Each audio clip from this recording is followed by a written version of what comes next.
TV रख के पास पागल हुई सास। आजकल वर्मा जी की पत्नी देवकी जी केबल पर रियलिटी शोज देख देख कर बहुत कुछ सीख रही हैं। जैसे आज तो वो सुबह सुबह बेसुरे आलाप ले रही हैं। सारे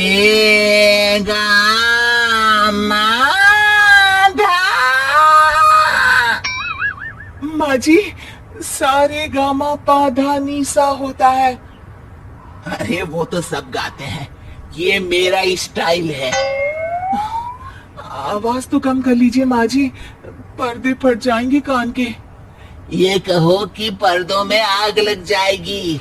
देखना, मेरी आवाज सुन के जज आग लगा देगी, आग लगा देगी, तू तो आग लगा देगी, ऐसा बोलेंगे। सरिता वहां से परेशान होकर चली जाती है और सास रियाज जारी रखती है। सारे गाओ, सारे नाचो। तभी बाबूजी दुकान से लौटते हैं। अरे देवकी, क्यों तानसेन बनी हुई है? कान से खून निकालोगी क्या? अरे क्या हुआ, रियाज तो करने दो मुझे। इसको रियाज बोलते हैं? ऐसा लग रहा है जैसे घोड़े हिना रहा है।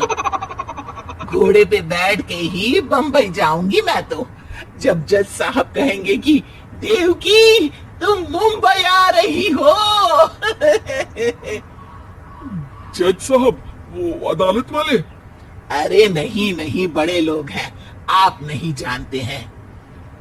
ओ मैं तो छोड़ चली अपना ये देश, बम्बई मुझे प्यारा लगे। गाना गाती हुई देवकी चली जाती है और बाबूजी अपनी सरफिरी पत्नी की इस संगीत प्रेम की चर्चा करने बहू के पास चले जाते हैं। अरे सरिता बेटा, सुनो तो, ये तेरी सास को क्या हुआ है बेटा? सुबह तो अच्छा भला छोड़कर गया था इसे। सिंगर बनेगी अब वो। सिंगिंग रियलिटी शो में जाने की सुबह से तैयारियां चल रही हैं इनकी। हाँ, अब तो कोयल के सुर मेंढक छेड़ेगा। हे भगवान, सब बुद्धि दो इसे। इधर बाबूजी भगवान को कहते हैं और उधर राधा रानी प्रकट हो जाती है, देवकी की मोहल्ले की सबसे पक्की दोस्त।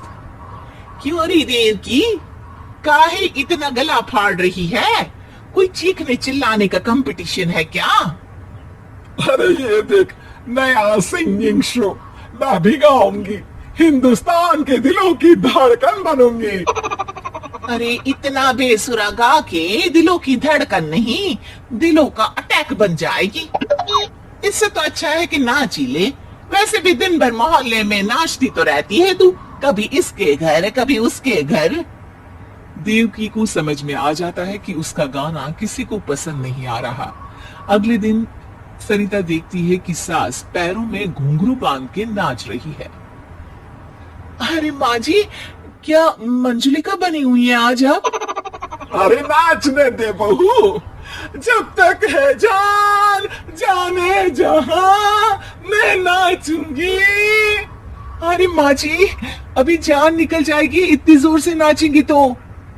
अरे अरे क्या कर रही हो? अरे दिख नहीं रहा, डांस कर रही हो। अरे जैसी तुम्हारी हरकत है, तुमको तो नागिन डांस करना चाहिए। वो भी करूंगी, भांगड़ा भी करूंगी, देखना जज मुझे देख के स्टैंडिंग ओवेशन देंगे।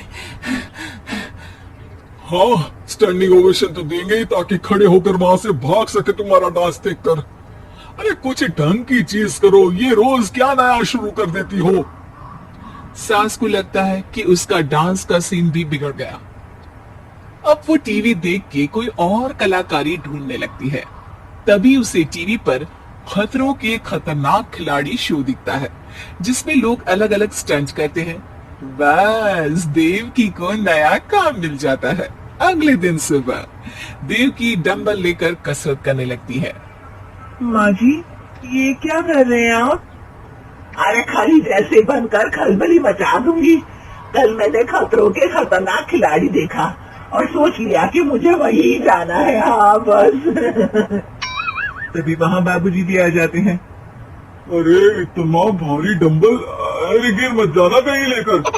अरे चुप करो, तुमसे कुछ नहीं होता इसका मतलब ऐसा नहीं कि मुझसे भी कुछ नहीं होगा। मैं तो खतरों के खतरनाक खिलाड़ी में जाने वाली हूँ। हाँ मैं तो इस शो में तभी गया था जब तुमसे शादी हुई थी। तुमसे शादी करना भी खतरों के खतरनाक खिलाड़ी में जाने से कम थोड़ी ना। अब चुप भी रहिए। अरे बहू, वो भारी वाला डंबल उठा कर ला तो।